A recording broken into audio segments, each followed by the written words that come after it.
So மனிதன் என்று நம்ம பார்க்கலாம் இல்லைங்களா? எல்லாமே சயின்ஸ் சயின்ஸ் என்று குர்ஆனையே ஒரு சயின்ஸ் புத்தகமாக பார்க்க ஆரம்பிச்சான். இந்த ஆயத்து குர்ஆனை பத்தி, இது சயின்ஸோட இந்த விஷயத்த பத்தி பேசுது.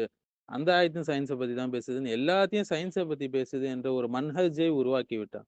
இது எவ்வளவு பிழையானது, எப்படி குர்ஆனை திரித்து சொல்றது என்பதற்கு பல உதாரணங்கள் இருக்குங்க.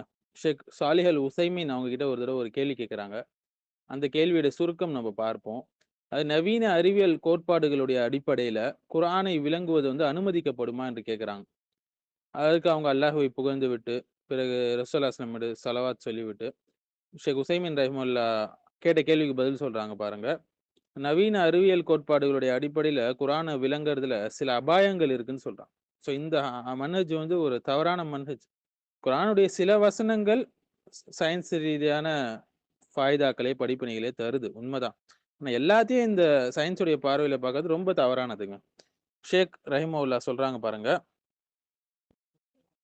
நாம் குர்ஆனுடைய அந்த கோட்பாடுகளின் அடிப்படையில, சயின்ஸ் கோட்பாடு அடிப்படையில குர்ஆனை நம்ப விளங்க விளங்க வைக்கிறதுனால, பின்னர் அதற்கு முரணான புதிய கோட்பாடுகள் தோன்றலாம். ஏன்னா சயின்ஸ்ன்றது அப்படிதானே.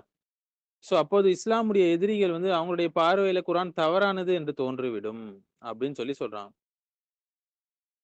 ஸோ தவறு குர்ஆன்ல இல்ல. தவறு அந்த விளக்கம் அளிச்சாங்க இல்லையா? அவங்களுடைய புரிதல்ல தான் இருக்கு என்று முஸ்லிம்கள் சொல்லுவார்கள். ஆனால் இஸ்லாமுடைய எதிரிகள் என்ன சொல்லுவாங்க? அப்படி சொல்ல மாட்டாங்க.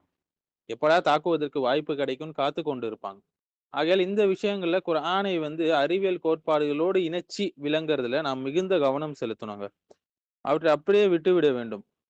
காலம் அதன் உண்மையை வெளிப்படுத்திவிடும். சில கோட்பாடுகள் உண்மையாக நிரூபிக்கப்பட்டாலும், இதனை குர்ஆன் ஏற்கனவே நிரூபிச்சுச்சு என்று சொல்ல வேண்டியது அவசியம் கிடையாது.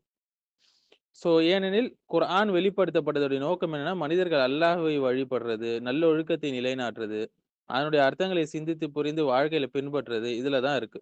ஸோ அல்லாஹ் சுப்ஹானஹு வ தஆலா சொல்றான், இந்த குர்ஆனுடைய வசனங்களை அவங்க சிந்திக்கணும். அறிவுடையவர்கள் இதிலிருந்து பலன் பெறுவார்கள் என்று சொல்றான். ஸோ குர்ஆன் முழுக்க முழுக்க இந்த ஆராய்ச்சி அடிப்படையிலான விஞ்ஞான விஷயங்களுக்காக இறக்கப்படல. மேலும் குர்ஆன் வசனங்களை இந்த கோட்பாட்டுக்கு பொருத்தி விளக்குவது மிகவும் ஆபத்தான ஒரு மன்ஹஜ் வழிமுறை. அல்லாஹ் சுப்ஹானஹு வ தஆலா சொல்றான் இல்லைங்களா? ஜின்களும் மனிதர்களும் நீங்கள் வானங்கள்ல எல்லைகளை, பூமியின் எல்லைகளையும் கடந்து செல்லும் திறன் கொண்டவர்களாக இருந்தா அதை செய்யுங்கன்னு சொல்றான். ஆனா அல்லாஹ்வின் அனுமதி இல்லாமல் நீங்கள் முடியாதுன்னு சொல்றான். சூரத்து ரஹ்மானுடைய 33வது ஆயத்.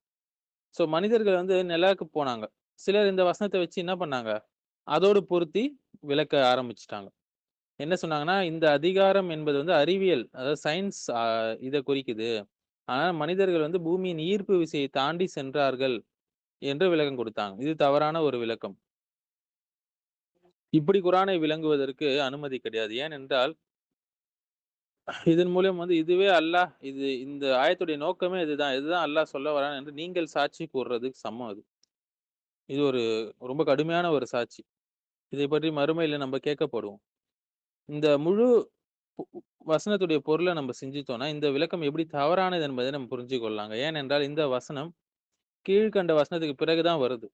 அதாவது பூமியில் உள்ள எல்லாவற்றுமே அழிந்து போய்விடும். உமது இறைவனின் மகத்துவம் உள்ள முகம் மட்டும் நிலைத்திருக்கும் என்று அல்லாஹ் சொல்றான். அதனால உங்களுடைய இறைவனின் எந்த அருளை நீங்கள் மறுப்பீர்கள் என்று கேட்கிறான். சூரத்துர் ரஹ்மானுடைய 26லேருந்து 28வது வசனம் படிச்சு பாருங்க. அதனால நம்ம என்ன கேட்கிறோம்னா, அவங்க உண்மையிலே வானங்களின் எல்லைகளை கடந்து விட்டார்களா? அதற்கு பதில் இல்லை. அவர்கள் மீது தீ மற்றும் உருகிய வெள்ளி, இந்த காப்பர் அனுப்பப்பட்டதா என்றும் வருது. அதற்கும் பதில் இல்லை. ஆகையால் இந்த வசனத்தை அந்த விதமாக விளக்க முடியாது. நாம் என்ன சொல்லணும் என்றால், அவர்கள் அறிவியல் மற்றும் பரிசோதனையின் மூலம் சிலவற்றை அடைந்தார்கள். ஆனா குர்ஆன் அர்த்தத்தை மாத்தி, அதை இந்த நிகழ்வுக்கு பொருத்துறது சரியானது கிடையாதுங்க. அனுமதிக்கப்படவில்லை. இது ஷேக் முஹம்மது பின் சாலிஹ் அல் உசைமின் ரஹிமஹுல்லாஹ் கிதாபுல் இல்ம் தங்களுடைய ஃபத்வாக்கள்ல இத சொல்லியிருக்கிறாங்க. கிதாபுல் இல்ம்ல பக்கம் 150லேருந்து 152. ஸோ இதனுடைய சுருக்கம் என்னன்னு பார்த்தீங்கன்னா, நீங்கள் வானங்களையும் பூமியும் கடக்க முடிஞ்சா கடஞ்சு செல்லுங்க என்று அல்லாஹ் சொல்றான். சிலர் என்ன சொல்றாங்க, இது மனுஷனுடைய ஸ்பேஸ் டிராவல் பத்தி சொல்லுது. மூன் லேண்டிங், நிலால கால் வச்சாலும் அத பத்தி சொல்லுது, இத பத்தி சொல்லுதுன்னு சொல்லி சிலர் உளறுறாங்க. ஸோ இந்த இடத்துல அதிகாரம் என்ற இந்த வார்த்தைய சயின்ஸ் டெக்னாலஜிக்கு பொருத்திடுறாங்க. அதாவது மனுஷன் சயின்ஸ் மூலியமாக ஸ்பேஸுக்கு போனது இத ஃபுல்ஃபில் பண்ணுது இந்த ஆயத்துன்னு சொல்றாங்க.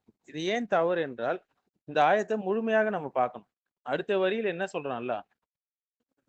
மறுமையில உங்கள் இரு சாரார் மீதும் நெருப்பு ஜுவாலையும் புகையும் அனுப்பப்படும் சொல்லி அல்லாஹ் சொல்றான். அப்ப நீங்க யார்கிட்ட இருந்தும் உதவியை பெற்றுக்கொள்ள மாட்டீர்கள் என்று அல்லாஹ் எச்சரிக்கிறான். இப்ப நம்ம என்ன கேட்கணும்னா, 2 ஆயத்தையும் அடுத்தடுத்த ஆயத்து பாருங்க. ஸ்பேஸ்க்கு போனாங்க இல்லையா? அவங்களுக்கு இது நடந்துச்சா? இல்ல. அப்ப வானங்கள் வந்து அல்லாஹ்வுடைய முழு படைப்பு. ஸோ 3க்கு போறது, அதாவது நிலாக்கு போவது வந்து ஒரு சிறிய பகுதி மட்டும் தான் அதுல. அப்ப ஆயத்து என்ன சொல்ல வருதுன்னா, முழு ஹெவன்ஸ் இந்த வானங்களையும் தாண்ட முடியாது என்பது போல சொல்லுது. ஸோ இப்ப முக்கிய பிரச்சனை இங்க எங்க வருதுன்னா, இந்த ஆயத்துக்கு நாம மீனிங் ஃபிக்ஸ் பண்ணிட்டோம்ல, அங்க தான் பிரச்சனை. இதுதான் அல்லாஹ் நாடக்கூடிய அர்த்தம் என்று சொல்றோம் இல்லைங்களா? ஆனா அது தவறாக இருந்தால், அல் குர்ஆனுடைய எதிரிகள் வந்து இதை தவறாக மிஸ்யூஸ் பண்ணுவாங்க இந்த ஆயத்த. இந்த ஆயத்து வந்து ஜட்ஜ்மென்ட் டே உடைய கான்டெக்ஸ்ட்ல வருது. மறுமை நாளுடைய கான்டெக்ஸ்ட்ல இது வருது. மனிதர்கள், ஜின்கள் அல்லாஹ்வுடைய பவர்ல இருந்து எஸ்கேப் ஆக முடியாது என்ற தோரணையில வருது. ஸோ இங்க தவறு எங்க நடக்குதுன்னா, சயன்ஸ் கண்டுபிடிச்சத குர்ஆன்ல ஃபோர்ஸ் பண்ணி பொருத்தக்கூடாது. குர்ஆன் சொல்ற கான்டெக்ஸ்ட்க்கு உள்ள தான் நம்ம அர்த்தத்த புரிஞ்சுக்கணும்.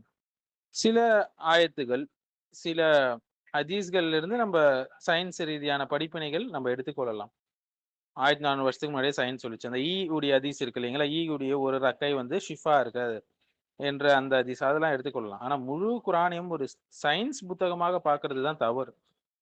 இது நவீன கால சயின்டிசம் என்று சொல்லக்கூடிய வழி தவறிய அப்ரோச்ல வந்தது. எல்லாத்தையுமே சயன்ஸா பார்க்குது. எல்லாத்தையுமே சயன்ஸ வச்சு விளக்க பார்க்குது. அல் குர்ஆன் தவ்ஹீதுடைய புத்தகம். சயின்ஸ் உடைய புத்தகம் அல்ல. அங்கங்கே சில சயன்ஸ் ரீதியான படிப்பினைகள் இருக்கலாம். நான் முழுவதுமாக இப்படி பார்ப்பது தவறான ஒரு மன்ஹஜ். குர்ஆனுடைய அசல் அர்த்தத்தை விட்டு ஒருத்தவரை வழி தவறி வச்சுவிடும். அல் குர்ஆனுடைய எதிரிகள் இதை தவறாக மிஸ்யூஸ் பண்ண வைத்துவிடும். அது போல விஷயங்களை நம்ம